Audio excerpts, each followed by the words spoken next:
Okay, ഇന്ന് വന്ന് ശൈവ സിദ്ധാന്തം. ശൈവ സിദ്ധാന്തത്തിൽ ദശകാര്യം, ശൈവ സിദ്ധാന്തം എന്നുള്ളത് തമിഴ്നാട്ടിലുണ്ട്. അതാണ് ഇന്ത്യയിൽ നമ്പർ 1. ഇത് പല ഫാറിൻ യാത്രികൾ, അതായത് ക്രിസ്ത്യൻസ്, ഡോക്ടർ ജി പോപ്പ്, ഇനിയും പല ഹീറാസ് പാതിരിയാർ, ഇങ്ങനെ പല പ്രീസ്റ്റുകൾ വന്ന് ശൈവ സിദ്ധാന്തം പഠിച്ച് അത് ഹൈലൈറ്റ് ചെയ്തിട്ടുണ്ട്. ഒരുപാട് പുസ്തകങ്ങൾ വന്ന് ഇംഗ്ലീഷിലും ട്രാൻസ്ലേറ്റ് ചെയ്തിട്ടുണ്ട്. പക്ഷേ ഇന്ത്യ ഫുള്ളാ ശിവൻ്റെ വർഷിപ്പ് ഇരിക്കുന്നു. പക്ഷേ ഈ ശൈവ ഫിലോസഫി വളർന്നത് തമിഴ്നാട്ടിലെ ശൈവ സിദ്ധാന്തം നമ്പർ 1. അടുത്ത് നമ്പർ 2 പ്ലേസിൽ വരുന്നത് കർണാടകയുടെ വീരശൈവം. നമ്പർ 3 പ്ലേസിൽ വരുന്നത് കാശ്മീരുടെ അദ്വൈത ശൈവം. ഓക്കെ,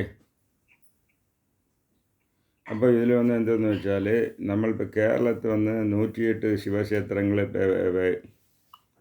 ഒന്ന് പരശുരാമർ പ്രതിഷ്ഠ ചെയ്ത ക്ഷേത്രങ്ങളുണ്ട്. വലിയ വലിയ ക്ഷേത്രങ്ങൾ ഇരിക്കുകയാണ്. അത് നിങ്ങൾക്ക് വന്ന് തൃശ്ശൂർ ശിവക്ഷേത്രം പോയിട്ടുണ്ടോ? തൃശ്ശൂർ വടക്കുന്നാഥർ ക്ഷേത്രത്തിൻ്റെ അകത്ത് പോയ പല കാര്യങ്ങളുണ്ട്. അതായത് പ്ലാനറ്റ്സ് കാണാനുള്ള ഒരു ഇത് നമ്മുടെ ഇന്ത്യയിൽ വന്ന് രാജസ്ഥാനിലും ഡൽഹിയിലുമുണ്ട്. ഡൽഹിയിൽ അത് വെച്ചാൽ അവിടെ ഈ ഇന്ന ഡയറക്ഷനിൽ നോക്കിയാൽ ഇന്ന പ്ലാനറ്റ് കാണാം. ഇങ്ങനെ ഒരു അറേഞ്ച്മെൻറ്റ് അത് ഒന്ന് തൃശ്ശൂർ ക്ഷേത്രത്തിലും ഇരിക്കുകയാണ്. മനസ്സിലായ? അപ്പോൾ അതിൻ്റെ ഒരു ടൂറിസ്റ്റ് ഇമ്പോർട്ടൻ്റ് ആണ്. അത് വന്ന് ഒരു അസ്ട്രോളജിക്കൽ ഇതിൽ നമ്മുടെ ഇന്ത്യക്കാരുടെ ഒരു സാധനയാണത്. അതിന് വന്ന് ജന്തർ മന്തർ എന്നുവെച്ചാൽ അതിൽ വന്ന് പല ഒരു റൗണ്ടായിട്ട് ഒരു പടിയിൽ നിന്നാൽ ഒന്ന കാണാം. ഒരു സ്ഥലത്ത് നിന്നാൽ വീനസ്, ഒരു സ്ഥലത്ത് നിന്നാൽ ശനിയെ കാണാം. ടെലസ്കോപ്പ് വെച്ച് നോക്കണം, കാണാം. അപ്പോൾ ഇതേ സംവിധാനം അവിടെ തൃശ്ശൂർ ക്ഷേത്രത്തിൽ ചെയ്യാൻ ഒരുപാട് വിഷയങ്ങൾ അതിലിരിക്കുകയാണ്. ഇതേമാതിരി വലിയ ക്ഷേത്രങ്ങൾ വന്ന് നിങ്ങൾക്ക് ഉണ്ട്. കാലിക്കറ്റിലും ഉണ്ട് ശിവക്ഷേത്രം, റെയിൽവേ സ്റ്റേഷൻ്റെ അടുത്ത് പല സ്ഥലങ്ങളിൽ ഇരിക്കുകയാണ്. പക്ഷേ ശൈവ സിദ്ധാന്തം ഇല്ല. എന്താണ് ശൈവ സിദ്ധാന്തം ഇല്ല? കാരണം വെച്ചാൽ മലയാളത്തിൽ തമിഴ്നാടായിരുന്നതാണ്, പിന്നെ അത് കേരളമാവുന്നു. അതിൽ മലയാളം ഉണ്ടായ ശേഷം എഴുത്തച്ഛൻ മെയിനായിട്ടുള്ള ഫാദർ ഓഫ് മലയാളം ലിറ്ററേച്ചർ. അങ്ങേര് വന്ന് രാമായണം ഇതേമാതിരിയുള്ളത് തന്നെ ട്രാൻസ്ലേറ്റ് ആയി. ശൈവ സിദ്ധാന്തം വന്നിട്ടില്ല. ഇപ്പോൾ ശൈവ സിദ്ധാന്ത ഫിലോസഫി എന്ന് നോക്കുമ്പോൾ എന്താണെന്ന് വെച്ചാൽ, തിരുമന്ത്രം ഫസ്റ്റ് ഓൾഡസ്റ്റ് ഗ്രാമർ ബുക്ക്. അതിൻ്റെ ശേഷം 63 നായന്മാർ എന്ന് പറയുന്ന ശിവനുடைய ഡിവോട്ടീസ്. അത് 63 പേര് 2 പേര് കേരളക്കാരാണ്. 2 പേര് കേരളക്കാരിൽ ഒരാൾ സിദ്ധറാണ്, ചേരമാൻ പെരുമാൾ, സിദ്ധ കിങ്. ഇങ്ങനെ തമിഴിൽ 4 പുസ്തകങ്ങൾ എഴുതിയിട്ടുണ്ട്. പക്ഷേ ഇതുവരെ ആരും മലയാളത്തിൽ ട്രാൻസ്ലേറ്റ് ചെയ്യാൻ സ്റ്റെപ്പ് എടുത്തില്ല. ഞാൻ കുറച്ചൊക്കെ വന്ന് ഇംഗ്ലീഷിലും ഇതൊക്കെ ചെയ്തിട്ടുണ്ട്. ഫുൾ ആൻഡ് ഫുള്ള് ചെയ്യാൻ ഇതുവരെ ആരും ഇൻട്രസ്റ്റ് എടുത്തിട്ടില്ല. ഓക്കെ, അത് ചെയ്യണം. ചെയ്താലേ ശൈവിസം ഇത് ഉണ്ടാകും. ഓക്കെ, അപ്പോൾ ഇതിൽ ശൈവ സിദ്ധാന്തത്തിൽ മെയിനായിട്ടുള്ള തത്വങ്ങളിൽ നടരാജൊരു തത്വം ഞാൻ ഇന്നലെ എക്സ്പ്ലെയിൻ ചെയ്തു. ഇപ്പോൾ ഒന്ന് ദശകാര്യം 10 സ്റ്റേജസ്, 10 സ്റ്റേജ്. നിങ്ങളെ ഒരു ആത്മാവ് വന്ന് 36 തത്വങ്ങളിൽ 60 താത്വികങ്ങൾ, അങ്ങനെ 96 തത്വങ്ങളിൽ അത് വന്ന് ചിക്കി കിടക്കുകയാണ്. ആ ചിക്കലുള്ള കുറച്ചായി എടുത്തിട്ട് കംപ്ലീറ്റ് മാറ്റിയാലേ മുക്തി. അപ്പോൾ ജീവ എന്നുള്ള സ്റ്റേജിൽ നിന്നുള്ള ശിവം എന്നുള്ള സ്റ്റേജിൽ മാറണമെങ്കിൽ ജീവനും ശിവനും ഇടയിൽ തടങ്ങളായിട്ട് നിൽക്കുന്ന തത്വങ്ങളെ വന്ന് റിമൂവ് ചെയ്യണം. അപ്പോൾ ഈ തത്വങ്ങളെ റിമൂവ് ചെയ്യുക ആ ആത്മാവിന് ഡിഫറെൻറ്റ് ടൈപ്സ് ഒരു ഹയ്യർ കോൺഷ്യസ്നെസ് കിട്ടും. എന്തോന്ന് ഹയ്യർ കോൺഷ്യസ്നെസ്. അപ്പോൾ നമ്മൾ ശിവയോഗം പഠിക്കുന്നുണ്ട്. ശിവയോഗത്തിൽ നിങ്ങൾക്ക് വന്ന് മറ്റ് യോഗക്കാരിലും കൂടുതലായിട്ടുള്ള എക്സ്പ്ലനേഷനുണ്ട്. അപ്പോൾ എന്തോന്നാണ് ഈ കോൺഷ്യസ്നെസ്? അപ്പോൾ ശിവയോഗം ചെയ്യുമ്പോൾ ഇപ്പം കുണ്ടലിനി മൂലാധാരത്ത് അവിടെ ഇരുന്നാൽ പോരെ, അത് എന്തിനാണ് അതിന് മുകളിൽ കയറ്റണം?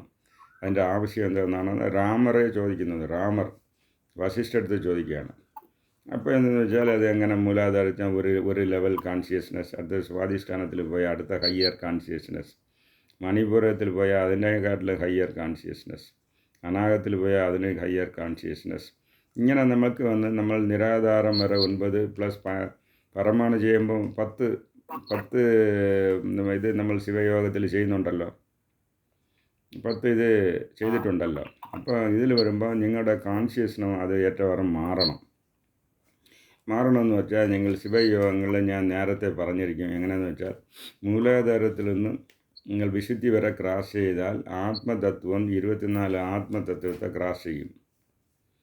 അടുത്തത് വിശുദ്ധിയിൽ നിന്ന് ആജ്ഞായിക കുണ്ടലിനെ ക്രാസ് ചെയ്താൽ വിദ്യാതത്വങ്ങൾ ഇയാളെ വന്ന് ക്രാസ് ചെയ്യും. അത് ആജ്ഞയിൽ നിന്ന് സഹസ്രാരത്തിൽ അതിൻ്റെ മുകളിൽ പോകുമ്പോൾ ശിവതത്വം 5 ക്രാസ് ചെയ്യുമ്പോഴാണ് ശിവമായിട്ട് മാറുന്നത്.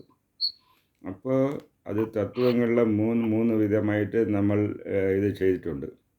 പക്ഷേ ഇതിൽ വന്ന് ഇപ്പോൾ ദശകാര്യം എന്ന് പറയുന്നതിൽ 10 സ്റ്റേജസ് ഇങ്ങനെ അത് ഉയർന്ന് അത് ശിവത്തോട് ലയിക്കുന്നെന്നുള്ളത് പറയുന്നതാണ് ദശകാര്യം എന്നുള്ള ഒരു മാറ്റർ. അപ്പോൾ ഈ ദശകാര്യത്തെ എക്സ്പ്ലെയിൻ ചെയ്യാൻ ശൈവസിദ്ധാന്ത ശാസ്ത്രം ഉണ്മൈ വിളക്കം എന്നൊരു പുസ്തകത്തിൽ ഇതുണ്ട്. അതുപോലെ പല പുസ്തകങ്ങളുമുണ്ട്. പശുപതി പാസ വിളക്കം എന്നൊരു ബുക്കുണ്ട്, അതിലുമുണ്ട്. അതുപോലെ ഇങ്ങനെ ഇന്നും 2-3 പുസ്തകങ്ങളുണ്ട്. അപ്പോൾ ഇതിനെയാണ് ഇപ്പോൾ നമ്മൾ ചെയ്യുന്നത്. അപ്പോൾ മൂലാധാരത്ത് ഇരിക്കുന്ന ആത്മാവ് കുണ്ടലിനെ ഉണരാതെ ഉള്ള സ്റ്റേജിൽ അത് ഓർഡിനറി മനുഷ്യനായിരിക്കും. അത് അങ്ങനെ ഉണർന്നു വരുമ്പോൾ പല അനുഭവങ്ങൾ വരും. അതിനെയാണ് ഇപ്പോൾ എക്സ്പ്ലെയിൻ ചെയ്യുന്നത്. ഫോർ എക്സാമ്പിൾ, ഫസ്റ്റ് നിങ്ങൾ യോഗം ചെയ്ത് മൂലാധാരമൊക്കെ ആക്ടിവേഷൻ ആയാൽ നിങ്ങൾക്ക് കിട്ടുന്നത് തത്വ രൂപം എന്നുള്ള ഒരു സ്റ്റേജ്.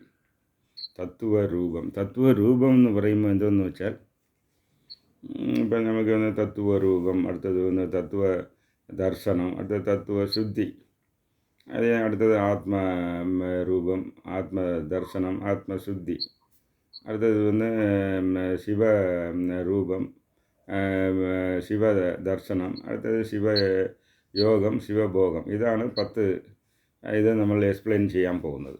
ഇപ്പോൾ നിങ്ങൾക്ക് എന്തെന്ന് വെച്ചാൽ ഇതിൽ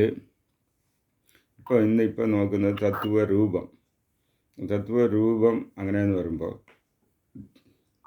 എന്തെന്ന് വെച്ചാൽ ഇത് നമ്മളുടെ 36 തത്വങ്ങളെക്കുറിച്ചുള്ള ഒരു അറിവ് ഉണ്ടാവും.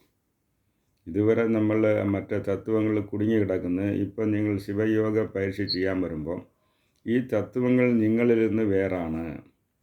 ശൈവ സിദ്ധാന്തത്തിൽ അടിപ്പടയായിട്ടുള്ള നാലേജ് പശു, പതി, പാസം. പശു എന്ന് പറഞ്ഞാൽ ഇവിടെ ആത്മാവിനെ, ആത്മാ 36 തത്വങ്ങളിൽ കെട്ടിക്കിടക്കുമ്പം പശുവിനെ കയറിട്ട് കെട്ടിയ മാതിരി കെട്ടിക്കിടക്കുകയാണ്. അതിനാണ് പശു. പതി എന്ന് പറഞ്ഞാൽ ശിവൻ. പക്ഷേ ഈ രണ്ടല്ലാതെ ഇടയ്ക്ക് ജീവനും ശിവനും ഇടയിൽ ഉള്ളതാണ് തത്വങ്ങൾ. അപ്പോൾ അതിനെ തിരിച്ചറിയാൻ തുടങ്ങും. ഫസ്റ്റ് നിങ്ങൾ കുണ്ടലിനെ അനക്കമായി മൂലാധാരം ക്രാസ് ചെയ്താൽ തത്വങ്ങളെ തിരിച്ചറിയും. ഇത് നമ്മിൽ നിന്ന് വേറാണ്. ഈ ആത്മതത്വം, വിദ്യാതത്വം, ശിവതത്വം ഇത് ഒരു സെപ്പറേറ്റ് ഇതാണ്. ഈ തത്വങ്ങളിൽ നമ്മൾ മനുഷ്യൻ അത് ജ്ഞാനേന്ദ്രിയങ്ങളുടെ കണക്ട് ചെയ്യുമ്പോഴാണ് അതിന് മീനിങ് വരുന്നത്. അല്ലെങ്കിൽ അതിന് മീനിങ് ഒന്നുമില്ല. ആത്മബോധമുണ്ട് ആത്മാവിന്. ശിവവും ഒരു ബോധമാണ്, കോൺഷ്യസ്നെസ്. പക്ഷേ ഈ തത്വങ്ങൾക്ക് സെൽഫായിട്ട് ഉള്ള കോൺഷ്യസ്നെസ് ഇല്ല.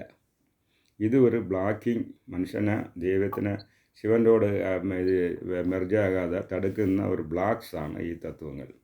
അതിനെ ക്രാസ് ചെയ്യുന്നതാണ് ശിവയോഗം. ഓക്കെ, അതിനെ ഇപ്പോൾ തത്വരൂപം എന്ന് പറയുന്നത്. തത്വം നിങ്ങളിങ്ങനെ തിരിച്ചറിഞ്ഞു, അതാണ് തത്വരൂപം. ഓക്കെ, ഇനി അടുത്തത് തത്വ ദർശനം.